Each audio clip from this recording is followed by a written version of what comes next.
আর যদি মিথ্যা অভিযোগে গ্রেফতার করা হয় তাহলে রাজবাড়িতে আগুন জ্বলবে ঘরে ঘরে।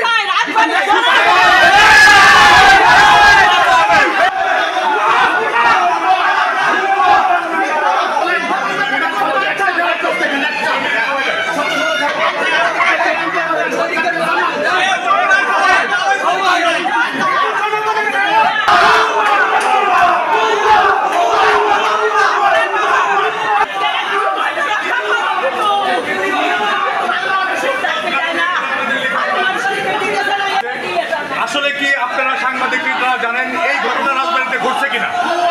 যদি ঘটে থাকে তদন্ত সাপেক্ষে তিতুকে দোষী সাব্যস্ত করে আইনের শাস্তি দিক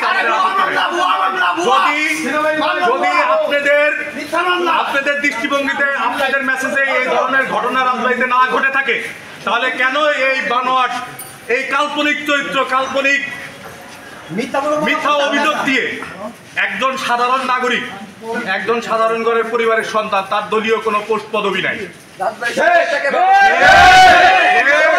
তার দলীয় কোনো পোস্ট পদবি নাই, সে সন্ত্রাসী না, সে গরিবের বন্ধু মানুষ জনতার রায়। আপনারা সবাই জানেন কিভাবে নির্বাচিত হয়ে কোন প্রেক্ষাপটে নির্বাচিত হয়ে সে মেয়র হয়েছিল, আপনারা সবাই রাজসাক্ষী।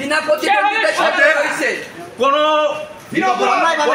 বিনা অপরাধী ব্যক্তিকে সাজা হোক এটা আমরা চাই না, কারণ সে আওয়ামী লীগের এগেনস্টে স্বতন্ত্রভাবে নির্বাচন করছে, এটা রাজবাড়ি সবাই জানে।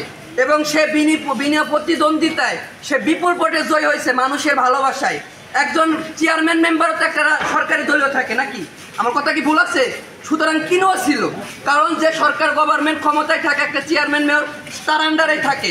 আমাদের কিতো সাহেব নির্দোষ এবং তার বিরুদ্ধে যদি কোনো চাঁদাবাজি কিংবা জুলুমের কোনো অভিযোগ থাকে আমরা রাজপথ ছেড়ে দেবো। আর যদি মিথ্যা অভিযোগে গ্রেফতার করা হয় তাহলে রাজবাড়িতে আগুন জ্বলবে ঘরে ঘরে।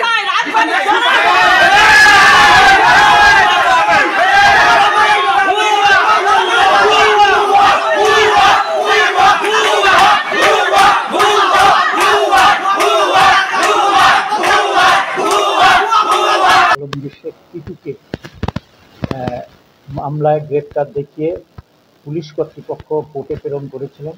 কোর্টে আসার পরে মেয়র সাহেবের নিযুক্ত বিজ্ঞ আইনজীবীগণ রাজবাড়ী বিজ্ঞ 1 নম্বর আমলি আদালতে তার জামিন প্রার্থনা করেছিলেন।